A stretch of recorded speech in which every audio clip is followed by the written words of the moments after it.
SummerSlam 2024 is shaping up to be one of the best SummerSlams that we've ever seen on paper. Almost every storyline going into this is picture perfect. Roman Reigns is lingering in the background. The Rock is lingering in the background. The entire storyline of the Bloodline, CM Punk, Drew McIntyre. There's so many interesting feuds going into the SummerSlam, and I'm going to give you guys my predictions today of the entire match card. I'm actually going to SummerSlam, so if you guys see a 5'1" motherfucker walking around that's happy as hell, smiling, just happy to be here, that's me. Come say what's up. I'll say what's up back. I'm cool as hell, and I appreciate everyone that has been subscribing to me, and I cannot wait to see the SummerSlam. I'm super hyped, as y'all can tell. Anyways, let's get into these predictions, with the first one being Damian Priest versus Gunther for the World Heavyweight Championship. So I'm recording this before the episode of Monday Night Raw, before SummerSlam. I'm recording this on Sunday, so I don't know what Monday is going to be, but I will say Priest versus Gunther has been kind of a slow build. With Gunther winning the King of the Ring and getting the shot at SummerSlam versus Damian Priest, it's been kind of a slow build. We haven't really seen a whole lot to it. There's been some couple good promos for the past couple of weeks, but nothing too crazy. I will say Damian Priest has been a pretty good champion. He's been better than I expected from when he cashed in his Money in the Bank at WrestleMania, but I feel like even though he's a good champion, everything comes to an end, and Gunther is probably the next up. He's young, he's hungry, he's ready to get this title, and he's ready to evolve it into another level, just like how he did with the Intercontinental Championship. So I feel like it's just the right time to take the title off of Priest, give it to Gunther. There's probably no reason for Priest to have it after SummerSlam, and I can't wait to see what Gunther is probably going to do with it. So I'm going with Gunther to win the World Heavyweight Championship at SummerSlam. And now next we have Bayley versus Nia Jax for the WWE Women's Championship. And I'll be honest, this is probably the worst feud on the card. They have to do something next week on Friday Night SmackDown. This build has been not good at all. I've not liked it. They did have that tag team match where they beat down Bayley and Michin. It was alright. It was just a beatdown. I feel like Bayley's title run, I love Bayley, but it's been just flat out boring. It's been bland. I feel like we all can agree it could be a new champion in Nia Jax. I would like to see it because wholeheartedly, I don't want to see Bayley continue on this run. It's been just super bland, and I feel like no one has really resonated with Bayley, and Nia Jax is champion. We haven't seen it before, so why not just give it to Nia? There's also Tiffany Stratton lurking in the background with the Money in the Bank briefcase. I feel like there won't be a cash-in. There was a cash-in last year at SummerSlam with Io Sky, and they already burned the Money in the Bank briefcase for the men's side, so I feel like they need to hold it and make Tiffany Stratton just this character worker for the briefcase. So there probably won't be a cash-in, but for the title match, I'm gonna go with Nia Jax to win this. I feel like Bayley, it's been her time up. It's been boring. It has not been a good Bayley run. And Nia Jax, we're excited to see what you can do. So I'm going with Nia Jax to win the WWE Women's Championship. Next up, we got Logan Paul versus LA Knight for the United States Championship. Logan Paul has had a fantastic run as the U.S. champ. He's actually the longest reigning champion in the WWE, believe it or not. He's been fantastic. I would not change a single thing, maybe for him just being there more often. But we have LA Knight on the other end that's been chasing a title for the better part of a year now. Logan Paul has held it for a while. He's done a great job. And I feel like SummerSlam is a great way for him to drop it to LA Knight. LA Knight is deserving of it. He needs this title. If he doesn't get this title, LA Knight might just shed off into darkness and we'll probably never see him again.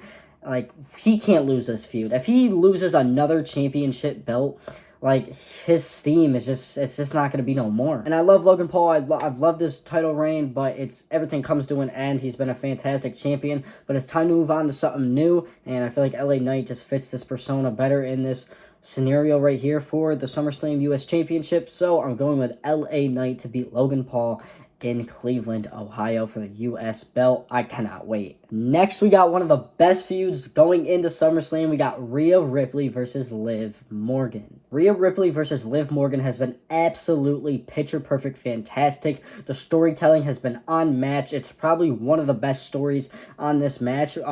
Either between that or the Drew McIntyre and CM Punk.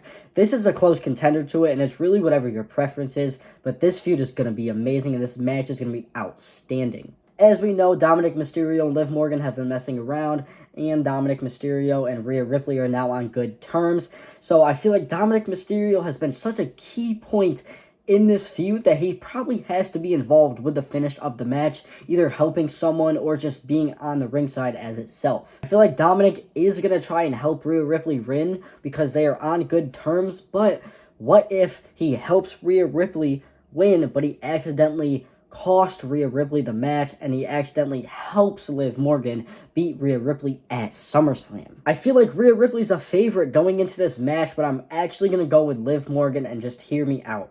Liv Morgan is at the top of her career. She is 30 years old. She's been fantastic. This is the best title reign I've ever seen almost out of any woman. She is so popular. She is so uber over with the fans. She's hilarious. She's a great mic worker. This character that she built over the past couple of months is an absolutely fantastic. And I feel like if you would take that away from her just to give it to someone that's Rhea Ripley, that's young, what is she, like 25? Rhea Ripley has so much more time.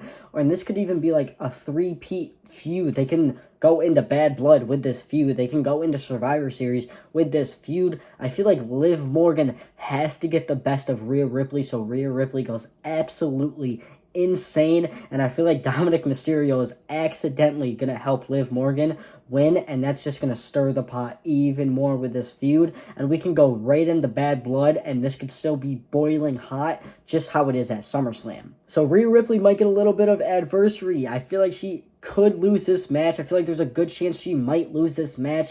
Like I said, Liv Morgan has been super over, mega hot, and I feel like if you would take that away from her right now, she might not ever get that back. So I'm going with Liv Morgan to win the WWE Women's World Heavyweight Championship. Now we got Sami Zayn versus Braun Breaker. I'm going to keep this short and sweet. Put the motherfucking title on Braun Breaker. What are you guys doing? You should have did that last PLE.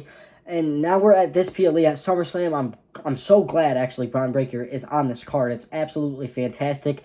I swear if Sami Zayn gets away with beating this guy once again, I'm turning on Sami Zayn. I'll probably never like him again if he beats Braun Breaker. Sami Zayn, he's good. He's great. But Braun Breaker is just on a different level right now. He's a new guy. They got his first loss out of the way with Sami Zayn at the last PLE, and now it's Braun Breaker's time. He needs his moment at SummerSlam. He needs his push. He's on a Brock Lesnar run right now, and he needs to continue that. He's so over. He's like, everyone's barking when he comes out as intro. He's so furious. He's so vicious, and he's amazing in the ring, and he's an underrated mic worker.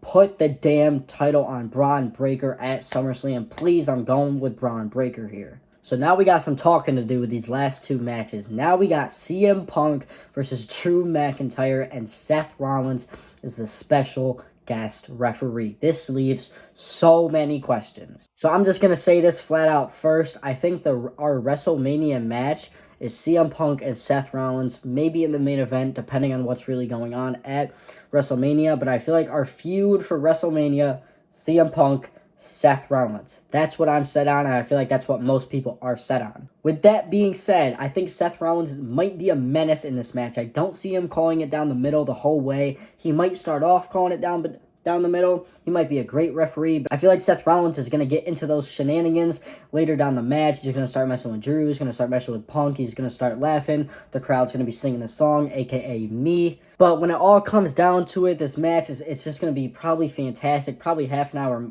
long match. But I will say, I feel like Seth Rollins at the end of the day is going to screw CM Punk over, and Drew McIntyre is finally going to pick up a victory, and he's not going to go rampage anymore that he keeps losing his opportunities and things like that. Drew McIntyre is finally, hopefully, going to get a win here, and Seth Rollins is going to screw over CM Punk, and that is just going to be our narrative going into WrestleMania. And I know it's so long away, but they can always revisit feuds, and this is probably a feud that they're going to revisit at WrestleMania time. So I got Seth Rollins screwing over CM Punk in some type of way. Drew McIntyre hitting a Claymore. 1, 2, 3. Drew McIntyre picks up the win over CM Punk with the help of Seth Rollins. Cody Rhodes versus Solo Sikoa. Cody Rhodes versus Solo Sikoa. I don't give a fuck how good this match is in the ring. I don't care how good this match is in the ring. There's only one thing me and probably 90% of WWE fans care about. And they've been building it and building it and building it and building it over and over. We've seen the build. We've seen what Solo said. We've seen what Cody said. It all leads down to one major point. is Roman Reigns going to return? My answer is yes. If Roman Reigns doesn't return at SummerSlam and The Rock comes out, or another member of the Bloodline comes out, or Jimmy Uso comes out, Jey Uso comes out, if Roman Reigns' music doesn't hit at SummerSlam, this will be probably the biggest disappointment in maybe WWE history. Everyone and their mom is expecting Roman Reigns' music to hit, or just for him to come out on its own, interfere with this match, interfere after the match. I feel like Roman Reigns is going to come out during the match, screw over Solo, maybe there's some stipulation to the match, or maybe the ref will be knocked out, something like that, so no one gets disqualified. I have Cody Rhodes winning this match. If they put the title on Solo Sikoa, things are going to take a twist, and they might, like, bro, there's so many things that can happen with this match, like, I actually can't wrap my head around it. Long story short, Cody Rhodes, I'm going to say he's going to pick up the win. It would be really, really odd to throw the title on Solo Sikoa. That would be a bold move by the WWE, and I don't think they're willing to do that. But Roman Reigns has to come out, and I need to see him. I need to see Roman Reigns. I need to feel the aura. I'm not even glazing, bro. I need to hear that entrance music. I need to see the shock on Solo Sikoa's face.